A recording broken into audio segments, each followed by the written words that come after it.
Hello and welcome back to the Business of Business with the City of Omaha. My name is Jared Anderson, the Program Administrator for the Economic Equity and Inclusion Program.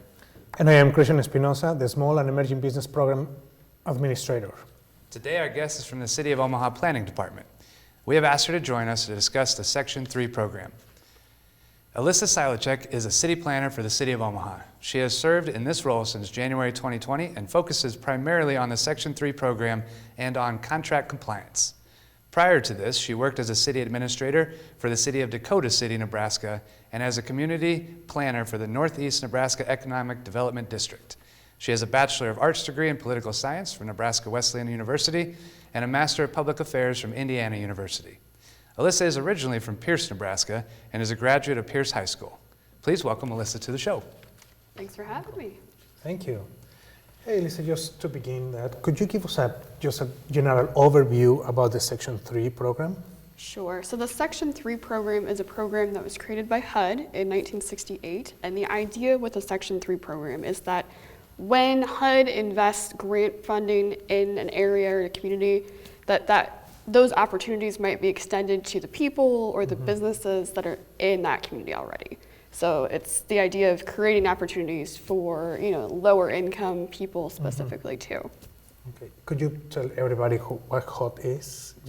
Yes, HUD is the Department of Housing and Urban Development, and I'm within the community planning department in our planning department, and so a lot of community development related projects are what HUD invests in. So you look at areas like the Choice Neighborhoods areas in North and South Omaha now, community development block grants, and then home funds too to fund multifamily housing projects. So we've got these large scale construction projects. So there's opportunity primarily for people that are looking at jobs in construction or businesses that are related to construction.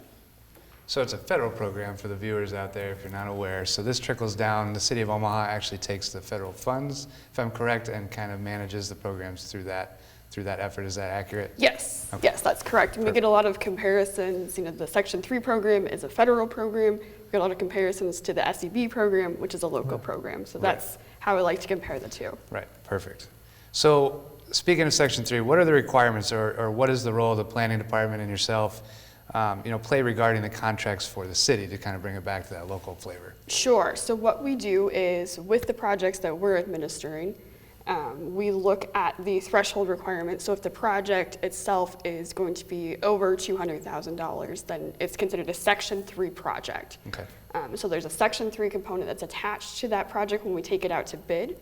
And one of the requirements that we have on any Section 3 project is, first I will send a notice out to any business that's on our Section 3 registry just to let them know that this opportunity is available and just to give them more information about the project. And then we also require any general contractor who's going to bid on the project to also reach out to anybody that's on that list. So that way we're creating some connections there and are trying to encourage more Section 3 participation. Perfect. So like the outreach part of it from the general contracting standpoint and the residents. So about the registry, so how would somebody go about getting on the registry on either side? Sure. So what we use, and HUD has actually created a really useful tool that they call the HUD Section 3 Business Registry. So what we do is we'll work with the business to see if they meet their qualifications, and I should probably highlight those qualifications as well. A Section 3 business is one in which the ownership, 51% or more of the ownership, is considered a low to very low income person. Okay. Or if the business itself employs residents that are considered Section 3, and we look at that specifically in terms of the labor hours. So if 75% of a business's labor hours come from Section 3 workers, the business qualifies.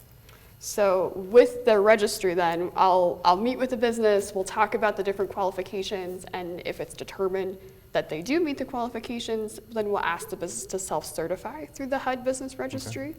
So it's just kind of a really simple application. It takes 10 minutes to complete. I've helped businesses in person. I can help them over the phone. Others in my office can do it as well. So it's really a simple process, and once they're on that registry, they've shared what their business does, what kind of work they're interested in. They can also highlight, if they're a minority-owned business, if they're, some other type of business designation as well. So once they're on there, they create a profile, and anybody can look at that information. Awesome. Could you tell us what that Section 3 worker is? Yes, so a Section 3 worker is a resident who's considered low to very low income. Okay. It could be a member of public housing, it could be somebody who qualifies for governmental assistance. It's just generally based on that person's household income. And those can vary, right? As Correct. far as family size goes, correct? Correct. So, for yes. example, a family of 4. A family of 4 would qualify if their household income is below $70,000 approximately. Okay, and it would go up from there if they had a larger family, or if it was a smaller family, go down? Correct. Correct, okay. Yep. To kind of give that scale to the audience so they Sure. understand. So, and what are the steps for a, more than that, like, can you give me an example of a $200,000 project, and what will be the process, for example, for the standpoint of a contractor? Sure. So for a project that's $200,000 or more, so a general contractor, if they were looking to bid on the project, they would already receive a list from us of anybody who's considered Section 3. So they would take that list, and we've actually created something on our website where we've already generated kind of a form email for them if they would choose to use that. I'm just saying that, hey, I'm looking to bid on this project. Here is my contact information. If you're interested in bidding on the project, please please contact me. And then that generates out to anybody. And also, with the registry, you can search specifically for, if you want to hire a carpentry business or an electrician, you can kind of self-search for specific industries as well. So when you're talking about the contractors that are applying to be on the registry for Section 3, if you had somebody who said, hey, I've got these skills, I do work, but they don't have necessarily a formal business put together, is that something where they can still get on the registry, or are there steps they need to take to prove that their business is, with the Secretary of State, that kind of thing? Yes. So we would also work with them to help meet any of the other certification requirements as well. I might refer them to the Nebraska Business Development Center or the Chamber of Commerce, or anybody that might be able to help them with things like the state contractor registration, getting some of your other certifications in line too. So yes, that generally is part of our conversation as well. Perfect, because I could see how some small businesses in Omaha that maybe have the skill sets but have kind of been operating on a very micro business level might jump into this and be kind of lost because they don't have maybe the proper documentation to put into the get on the registry itself. So that's good to know. You guys also work with them on that front. Yeah, so we've also done a few trainings too to help kind of explain what Section 3 is and what the registration process is as well, and to kind of help us kind of get acclimated to the individuals that are out there too. Because I've had that before too, where it's been somebody who maybe is starting up their business again, or they're starting a new business, and kind of working through that process as to what they need to be on a Section 3 project. Right.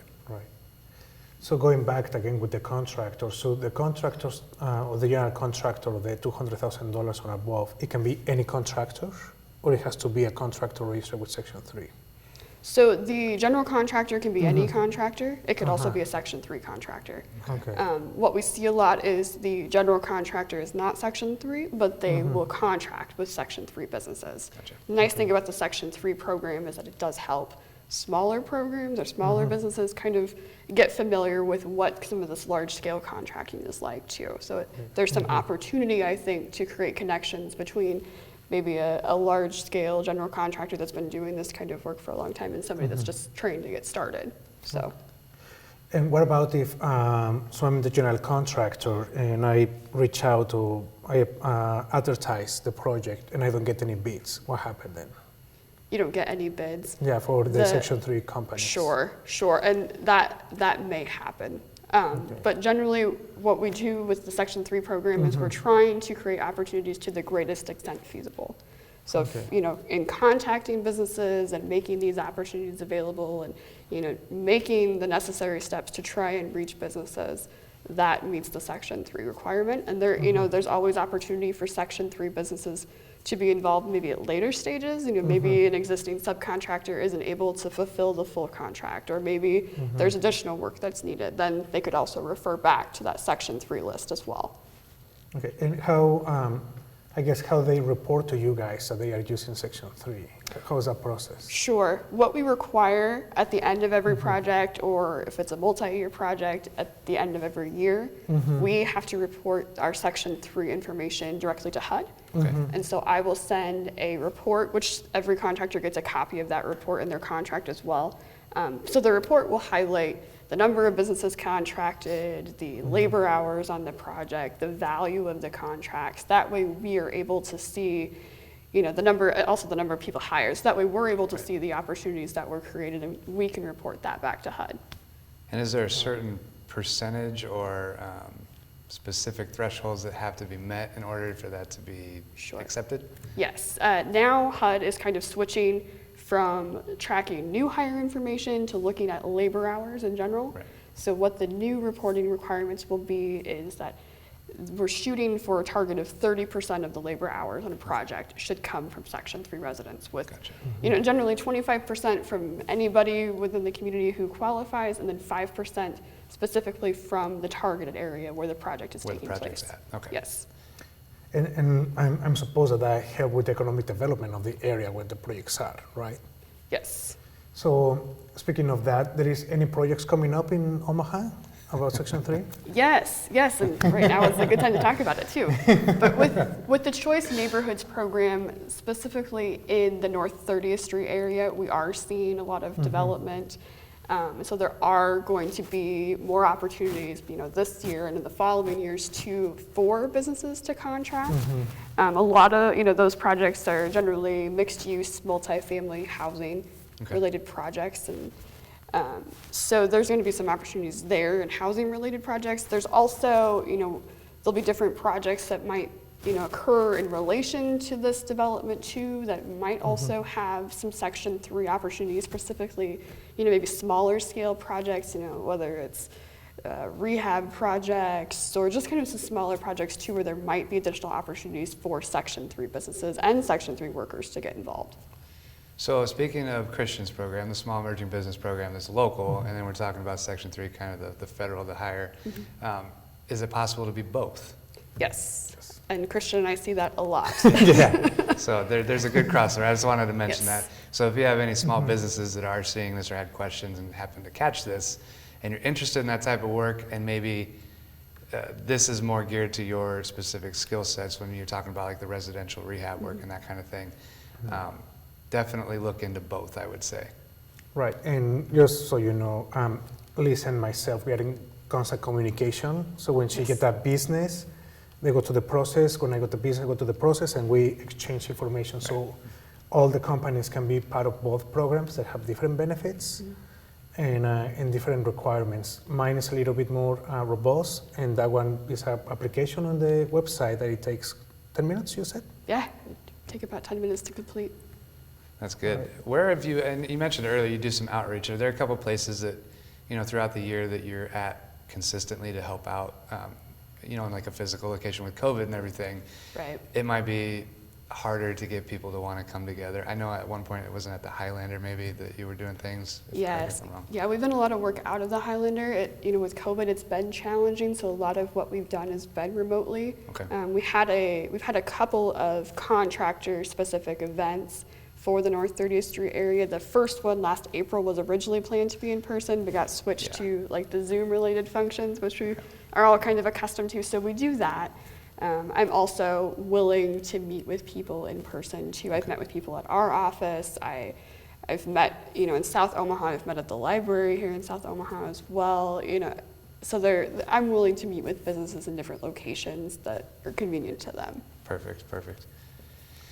Well, let's see. As far as the residents and contractors, is there a reason why they would want to be in this program? If they're viewing right now and they're hearing all of these different thresholds, and it seems like, well, it's really good. It could be something I want. What would be the tipping point that you would say in speaking with somebody who's interested that would kind of encourage them to really get involved? Sure. You know, I think one of the key aspects of the Section 3 program is that it does create connections between general contractors and Section 3 contractors. I think it's a great way for these Section 3 businesses, or these businesses that might qualify as Section 3, to be, you know, aware of the projects that are going out to bid, because like I said, you're getting notice from me as soon as these projects go out, and then you're also hearing from the general contractor. And as part of the contracting process or the bid preparation process, we also have pre-construction conferences.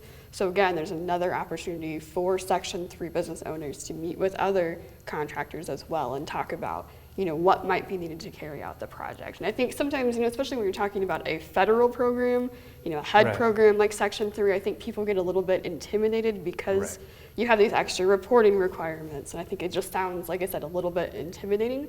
But the reason for a position like mine is to help with that process. So I can assist with helping, both the general contractor or Section 3 business know what they need to do to, meet the requirements of the program.